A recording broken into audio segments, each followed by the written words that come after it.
Hello everyone. तो आज आपको फिर से एक टॉपर से मिलवा रहा हूँ, और ये टॉपर का मतलब जिन्होंने फोड़ा है आईआईटी में, और इनकी रैंक रही है 2021 में 76।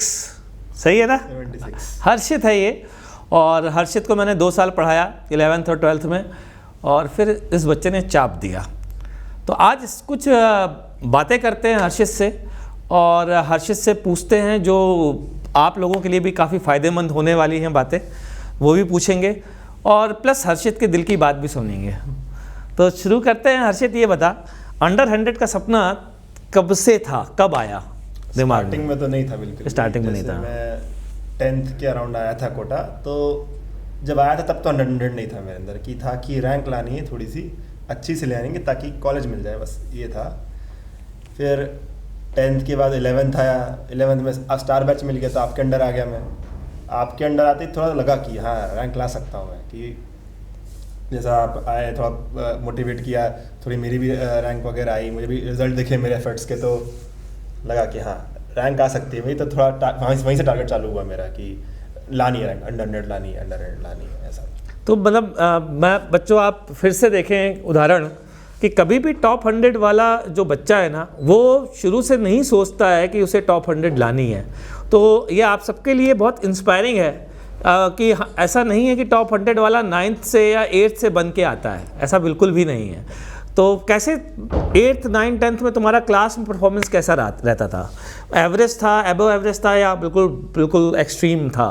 नहीं, मतलब ऐसा था कि इतना कुछ फोकस नहीं था मेरा, तो बट अबव एवरेज तक तो मैं ले जाते थे। कोई दिक्कत मतलब ऐसा नहीं था कि बिल्कुल फेमस हो और नाम हो, ऐसा कुछ नहीं? बिल्कुल भी नहीं। तो नहीं था शहर में, तो कतई नहीं थे। फेमस नहीं था। तो समझ लीजिए, तो टॉप 100 और टॉपर बनना इतना मुश्किल नहीं जितना लोगों ने बना रखा है।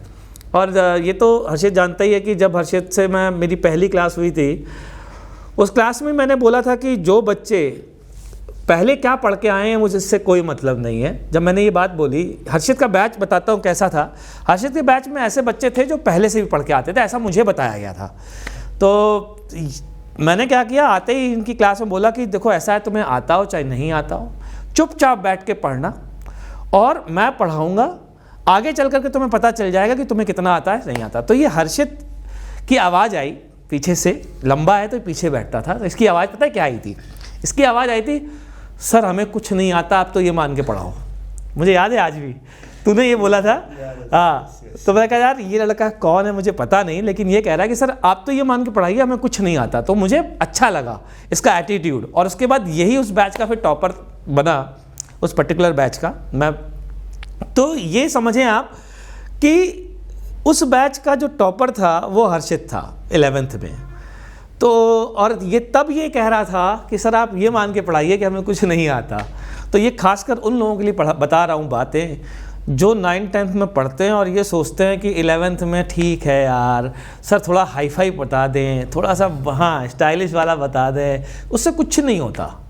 मतलब इसने शायद कोई भी बहुत हाई फाई किताब हट करके तो की नहीं होगी, जो मैंने कहा जो बोली वही करिए। मतलब उसके अलावा तो टाइम ही नहीं है। ये असली बात ये है कि अगर आप जेन्युइनली सर की बात अपनी सुन रहे हैं ना, तो विश्वास मानिए आपको टाइम नहीं मिल सकता, और टाइम मिल रहा है तो दाल में कुछ काला है ना? टाइम अगर टाइम मिलता ही नहीं था तो यही बोलता ही था मेरे से। क्योंकि जैसे ये बोलता था कि टाइम है, मैं कहा और ले। तो टाइम तो कभी भी इनके पास में मुझे नहीं लगता कि इतना टाइम मिला हो कि इन लोगों ने कुछ एक्स्ट्रा किताबें वगैरह की हो। तो हर्षित ये बताओ कि जैसे मान लो तुम्हारे साथ भी हुआ ही था कि कुछ टेस्ट में परफॉर्मेंस उतनी नहीं आ पाई जितनी तुम सोच के रखते थे। जैसे मुझे याद है कि कुछ हर्षित का क्या था कि कुछ टेस्ट में ये ऐसी गजब की लीड देता था, जैसे मतलब जो सोची भी नहीं जा सकती है, 20-25 नंबर, 30 नंबर, इतनी लीड भी इसने दी है। और सडनली क्या होता था, ये एकदम से पता चला 4थी रैंक आ रही है इसकी नालायक की। तो मैं बड़ा दुखी हो जाता था, लेकिन मैं कुछ बोलता ज़्यादा नहीं था क्योंकि ये खुद ही दुखी रहता होगा, मुझे गैस करता था। तो आज पूछता हूँ उससे, तो तेरी क्या सोचना रहता था, कैसे उससे उभर के तू आता था? मतलब यही था कि अगले टेस्ट में करना है, बेटर करना है। मेरे साथ तो ऐसा था कि एक बार नीचे गिर गया तो काफ़ी समय तक नीचे गिरा रहूँगा मैं, 4-5 टेस्ट तक लगा रहेगा, उसके बाद फिर ऊपर आता हूँ मैं। हाँ। अब वो भी ऐसा, अब 4-5 के बाद तो क्या होता है कि आदमी को लग जाता है कि मेरा हो गया, अब नहीं हो रहा मुझसे आगे। हाँ, तो क्या करते थे उसके लिए फिर? कुछ स्पेशल करते थे या बस अपना काम पे फोकस करते काम थे? पे फोकस किया सर मैंने तो, कि मैं उसके अलावा कुछ कर भी नहीं सकता। कुछ कर भी नहीं सकते। मैं कि काम पे फोकस किया, थोड़ी और मेहनत कर ली, थोड़ा और कर लिया, फिर पता चलता कि टेस्ट में अच्छी रैंक आ गई। उसके बाद फिर कॉन्फिडेंस आ जाता है कि हाँ अच्छी रैंक आ ही जाएगी मेरी, मतलब कॉन्फिडेंस है अपने अंदर, है कैपेबिलिटी। तो मेरे ख्याल से अगर आपकी रैंक खराब आ रही है ना, तो सबसे इम्पोर्टेंट सोच यही है कि रैंक एक बार अच्छी और आप दुखी हो रहे हैं, तो उस दुख से निकलने का एक ही रास्ता है कि रैंक अच्छी लाओ और पढ़ो, है ना, पढ़ो, मेहनत करो, और कोई रास्ता नहीं। जैसा हर्षित ने बताया, कर भी नहीं सकते सर, कुछ कर नहीं सकते, कोई ऑप्शन, हाँ क्या ही करोगे, कोई ऑप्शन तो है नहीं। मतलब उसमें दुखी होकर के तो मेरे ख्याल से समय बर्बाद करना है, और तो कुछ मतलब नहीं है। फिर तो गिव अप कर देना, वो मेरे साथ वैसा हुआ कि लग जाता है कि गिव अप कर दूं 4-5 के बाद, तो ऐसा हो जाता है कि यार कि नहीं हो पा रहा अपने से, यही है अपना, यही है अपनी मतलब लेवल। बट ठीक है, थोड़ा लगता है कि एक और बार ट्राई मारते हैं कि हो जाएगा, और हो जाता है। बेसिकली यही रखना है हमको कि यार हमेशा ये है कि एक और बार ट्राई, एक और, चलो यार एक और बार ताकत लगाते हैं, और एक बार आप हिट करते हो ना, फिर आपकी एनर्जी अपने आप मेरे ख्याल से बढ़ जाती है, कॉन्फिडेंस आता है, कर सकता हूँ मैं, एक बार किया तो बार बार कर सकता हूँ, तो बार बार कर भी हो भी जाता है, बार बार ऐसी बात नहीं होता। अच्छा, कई बार ऐसा क्या तुम्हारे साथ हुआ इन 2 साल की तैयारी में कि नहीं पढ़ते जी उब गया हो, कभी कभार कभी मन ना किया हो, ऐसा कभी हुआ? बहुत कोविड टाइम पे तो काफ़ी कुछ हुआ था, क्योंकि हम तो घर पे बैठे थे, तो बहुत बार हुआ है कि मन कर गया कि नहीं करना, अब छोड़ देते हैं, अब हो जाएगा, आज एक ब्रेक ले लेते हैं, फिर वो, बट वो मेंटालिटी ठीक नहीं है सर, वो ठीक नहीं है। मेरे साथ तो ऐसा हुआ है कि मैं F तक नहीं पढ़ पाया मैं, क्योंकि इस चक्कर में फिर टेस्ट का रिजल्ट बेकार जाता है, फिर अकल आती है कि पढ़ना चाहिए। तो इससे बचने का कोई उपाय है, या सोच पाए थे कि नहीं सोच पाए थे, या क्या करें ताकि ऐसी चीज़ों से बचा जा सके, या कम बर्बाद हो? देखो मेरे हिसाब से एज ए टीचर मेरा मानना ये है कि ऐसा समय तो हर बच्चे के साथ आता है, इवन 1 रैंक के साथ भी आया है, ठीक है, तो इसको मिनिमाइज करने का कोई तरीका है क्या, कम करने का तरीका? मेरे साथ तो मतलब मैंने तो ये था कि टेस्ट में रिजल्ट बेकार आया तो पता चल गया करना है, तो फिर मैं करता हूँ। वो झटका ही लगता है तभी हो जाता है कि एक बार झटका लगेगा तभी अकल आएगी कि नहीं होगा, नहीं तो ऐसे तो अकल नहीं आ रही कि नहीं करना चाहिए। तो मतलब यही है कि आप अगर आप थोड़े सुस्त हैं तो ये भी देख सकते हैं, और याद हो तो कुछ इंटरव्यू में हमें ये भी पता चला कि आप कोई भी ऐसी एक्टिविटी मत करें जिसमें लत लग जाए आपको, है ना, मतलब वो ज़्यादा मेरे ख्याल से नुकसानदायक होते हैं। घूम फिर लो, वो ठीक है, जब तक टेस्ट नहीं हो रहा, आपके रैंक पीछे नहीं, तब तक तो आप टॉपर ही हो। को पता है कि मेरी लास्ट टाइम में अच्छी रैंक थी, तो मेरी अभी भी अच्छी रह जाएगी। जब रैंक गिरेगी तब 5, 10वीं 20वीं से रैंक पे आओगे, तब पता चलेगा कि यार नहीं, अपन तो नहीं, करना पड़ेगा, एफर्ट मारना पड़ेगा, क्योंकि बाकी बच्चे तो एफर्ट मार रहे हैं, हम नहीं मारेंगे तो पीछे जाएंगे। सही बात है, बिल्कुल। तो तुम्हें विश्वास क्या इस दौरान 2 साल में कभी आया कि अब तो तुम टॉप 100 निकाल ही लोगे? एक बार तो आया था, 11th के एंड तक तो आया था कि हाँ आ जाएगी, क्योंकि फिर मेरी थोड़ी रैंक अच्छी आने लग गई थी, ऑल ओवर टेस्ट में भी, तो लगा कि हाँ हो, बहुत सारे बैच का जो कंबाइंड टेस्ट होता था उसमें तुम्हारी रैंक अच्छी आने लगी थी, तो मुझे याद है, लगा कि हाँ हो सकता है अंदर आ जाएगी, बट फिर कोविड टाइम पे रैंक पीछे में लग गई, तो लगा कि नहीं आ पाएगी, फिर आगे तो लगता आ जाएगी, तो फिर विश्वास करना छोड़ दिया कि मैंने कि नहीं आएगी नहीं। हम मतलब मेरे को तो यही लगता था कि सही बताऊं, मतलब हर्षित पहले तो नहीं बोला तुमसे, लेकिन मेरे को तो यही लगता था कि मुझे मतलब जब तेरी रैंक आई ना 76, तो मैं एक्सपेक्ट ज़्यादा कर रहा था इसकी रैंक को, मतलब मेरा था ये कि 50 के अंदर इसकी रैंक आनी चाहिए, तो नालायक वालायक बोल करके इसको डांट लगाने का मन तो था, लेकिन ठीक है, मतलब बच्चा खुश है, ये ज़्यादा इम्पॉर्टेंट है, और ये आज भी खुश है और कुछ ज़्यादा ही खुश है मुझे ऐसा भी पता चला है इसके दोस्तों के थ्रू कि कुछ ज़्यादा ही खुश है ये, तो थोड़ी खुशी कम कर अपनी तो अब ये बता कि यहाँ की लाइफ और IIT दिल्ली की लाइफ, CS में जो तू है और पढ़ाई तो तू कर रहा है वो मतलब मौज मस्ती और पढ़ाई सब कुछ देखते हुए कि क्या डिफरेंस है लगता है, मतलब कुछ उस पर आप विचार डालें। IIT की लाइफ में मतलब ये कि सिर्फ पढ़ाई नहीं रह जाती हमारे पास, और भी चीज़ें करना इंपॉर्टेंट हो जाता है, तो एक्सप्लोर करना इंपॉर्टेंट हो जाता है कि आप इस फील्ड में काम करें, इस फील्ड में काम करें। पढ़ाई तो मतलब एक है कि टूल सा हो गया कि करनी है चाहिए, वन ऑफ द करनी चाहिए कि काम आ जाती है। पढ़ाई इतना नहीं कि काम नहीं आती, IIT में जाकर पढ़ाई करनी पड़ती है, एकेडमिक्स एट फर्स्ट प्रायोरिटी रहती है हमारी, बट उसके अलावा फिर प्रायोरिटी आ जाती है ना। यहाँ कोटा में academics is the only priority, पढ़ाई is the only, where priority में एक लिस्ट बनती है कि पहले ये फिर ये फिर ये फिर ये फिर ये। बहुत बढ़िया बात हर्षित ने बहुत ही प्यारा आंसर दिया है। सीरियसली मैं अभी हर्षित से बात कर रहा था इस वीडियो के पहले कि ये इतने ऑप्शंस होते हैं ना आईआईटी में जाने के बाद, आपको समझ लगता है कि केवल पढ़ाई ही लाइफ नहीं है, बहुत सारी चीज़ें हैं। तो बच्चों समझ लीजिए, आप मतलब ये 2 साल अगर आप या 1 साल मेहनत करते हैं तो उसके बाद आपको केवल पढ़ाई नहीं करनी होगी, आपके पास आपकी हॉबी को वक्त देने के लिए होगा वक्त। डेवलपमेंट बहुत अच्छा होता है। हाँ। में आप 4 साल में आपको जो अच्छा लगे आप वो बहुत आगे तक ले जा सकते हैं। कोई भी आप कोई फील्ड हो, कोई उसमें मतलब सारी सुविधाएं मिल जाती हैं, कोई शर्म की बात नहीं होती। आपको जो अच्छा लगे, आपको एक्टिंग पसंद हो, सिंगिंग हो या म्यूजिक, या फिर ये तो मैंने बहुत ब्रॉड बोल दिया, आगे भी बहुत स्पेसिफिक भी जा सकते हो।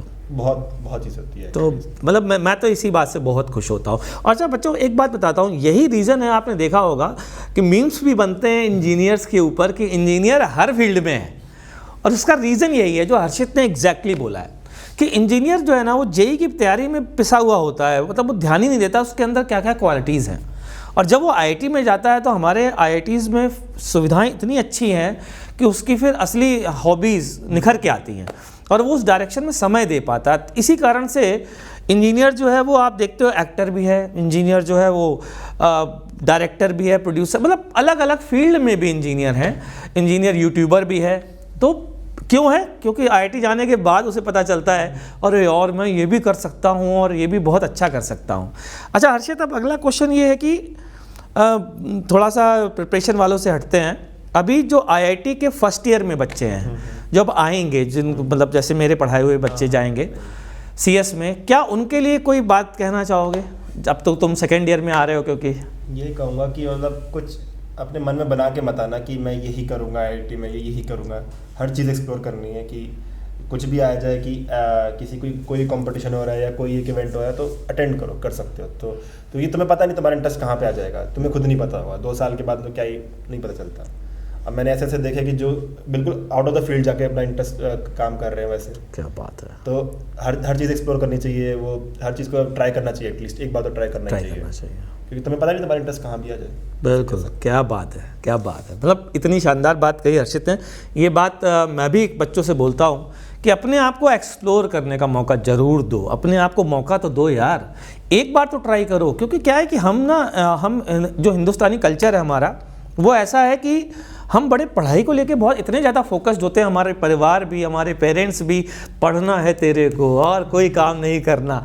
तो हमें अपनी खूबियाँ पता ही नहीं होती हैं, हमें पता होता है बस पढ़ना है। और एक्चुअल में जब आईआईटी में जाते हैं तो हमें ये भी नहीं पता होता कि जब मैं इसको एक बार ट्राई करूँगा ना तो यार ये बहुत अच्छा इसमें रिस्पॉन्स दे सकता हूँ। जैसे मैं अपनी बात बताऊँ हर्षित, मेरे यहाँ क्या होता था कि जब मैं सेकेंड ईयर में गया, फर्स्ट ईयर की बात है, सेकेंड ईयर में नहीं, फर्स्ट ईयर की बात है कि वहाँ पर गेम्स का डे होता है ना, गेम्स चलते हैं बीच में, कुछ 4-5 दिनों का कुछ होता है, तो मुझे नाम भी याद नहीं है, उन दिनों को कुछ बोलते हैं, स्पेशल नाम होता है।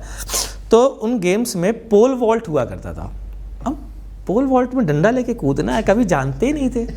तो वहाँ पर गए लोग और मतलब किसी की चोट लग रही है, किसी कुछ हो रही है, और मैं कहा, लोगों ने कहा यार तू भी ट्राई कर ले। तो अच्छा, मैं मज़े में, सिर्फ ऐसा नहीं है, मतलब गेम नहीं चल रहा था, प्रैक्टिस में लॉ मैं भी करता हूँ। उसमें क्या था यार ऐसे फंसा के उछलेंगे, मैं भी गया, फंसा के उछला, मैंने वहाँ के जितना जो रिकॉर्ड था आईएसएम का वो तोड़ दिया था, सिर्फ प्रैक्टिस में। अब ये तो मुझे पता ही नहीं था यार कि पोल वॉल्ट में मैं कुछ कर सकता हूँ। सोचो, पोल वॉल्ट जो मतलब शायद मैं गेम का नाम भी नहीं जानता था उस समय तक। फिर मैं वहाँ का यूनिवर्सिटी चैंपियन था फाइनल ईयर तक आते आते। तो ये बच्चों मतलब बहुत पते की बात कही है हर्षित ने। तो मैं मतलब आप सबसे कहूँगा जो फर्स्ट ईयर में जा रहे हैं, अपने आप को बांधो मत, अपने आप को खोलो, अपने एक्सप्लोर करो चीज़ों को और देखो। लास्ट क्वेश्चन हर्षित से मैं पूछूंगा। हर्षित ये बताओ, अब मैं थोड़ा सब्जेक्ट स्पेसिफिक हो रहा हूँ, तुम्हारे हिसाब से फिजिक्स, केमिस्ट्री, मैथ्स में क्या फ्लेवर का चेंज है जो बच्चों को थोड़ा ध्यान रखेंगे तो फ़ायदा होगा? मतलब जैसे केमिस्ट्री का फ्लेवर मैं जैसे जानता हूँ, मैं फिजिक्स का फ्लेवर जानता हूँ, वो मैंने बताता भी हूँ, तो लेकिन मैं केमिस्ट्री और मैथ्स का मैं नहीं जानता। तो वैसा कुछ है क्या तुमको आइडिया कि किस तरीके से तीनों को एक ही तरीके से पढ़ना चाहिए या अलग अलग तरीके से पढ़ना चाहिए? सब्जेक्ट वाइज तो अलग चलना चाहिए। केमिस्ट्री का मैथ्स तो नहीं पढ़ सकते, मैथ्स में जैसे आप फॉर्मूला रट के प्रैक्टिस करते जाओ, केमिस्ट्री में तो ऐसा नहीं कर सकते आप, या फिजिक्स में भी ऐसा नहीं कर सकते, ये सिर्फ क्वेश्चन लगाते जाओगे तो हो जाएगा पूरा काम, वैसे नहीं। हाँ, फिजिक्स में जरा एक बार मैं क्या बताता हूँ तुम जानते हो, लेकिन अब तुम्हारे मुंह से जब बच्चे सुनेंगे तो ज़्यादा प्रभावशाली होगा। तो तुम्हारा क्या कहना है? फिजिक्स में theory is more important then questions. जैसे जितना सर ने सिखाया, जितना मैंने देखा है कि अगर आपको कॉन्सेप्ट समझ में आ जाता है तो आप उस पर फिर क्वेश्चन कितना भी मुश्किल आ जाए आप कर सकते हो, कोई दिक्कत नहीं है। तो यह क्वेश्चन प्रैक्टिस इंपॉर्टेंट है, बट थ्योरी इज मैथ्स जैसा नहीं है, मैथ्स जैसा नहीं है। थ्योरी इज मोर इम्पोर्टेंट कि आपको थ्योरी समझ में आनी चाहिए कि आपने क्या कर रहे हो, आप जो कर रहे हो वो समझ आपको समझ में आना चाहिए कि आपको समझ क्यों कर रहे हो, मैं क्यों कर रहा हूँ, ये फॉर्मूला क्यों लगा रहा हूँ मैं, कि नहीं तो फिर क्या फॉर्मूला के फिर वो अलग से क्वेश्चन पूछेंगे तो आपसे नहीं हो पाएगा। नहीं हो पाएगा। वो इनोवेटिव क्वेश्चन जो नए होते हैं वो शायद आप नहीं कर पाएंगे। जी में तो इनोवेटिव ही रहता है, इनोवेटिव ही रहता है। तो जैसा कोई क्वेश्चन करोगे तो आपको पता होना चाहिए कि मैं ये से स्ट्रेटेजी होनी चाहिए कि दिमाग में कि मैं ये करूँगा फिर ये करूँगा फिर ये करूँगा फिर आंसर पे पहुँचूंगा, तो वो लगाओगे तो आंसर आएगा। तो अच्छा लगता है, ऐसा आना चाहिए। जो मैं मतलब 2 साल कहता रहा हूँ बच्चों को, और बच्चे से जब सुनता हूँ तो बढ़िया फील आता है। ठीक है बच्चों, हम अगले वीडियो में किसी और टॉपर के साथ मिलते हैं। हर्षित, थैंक यू।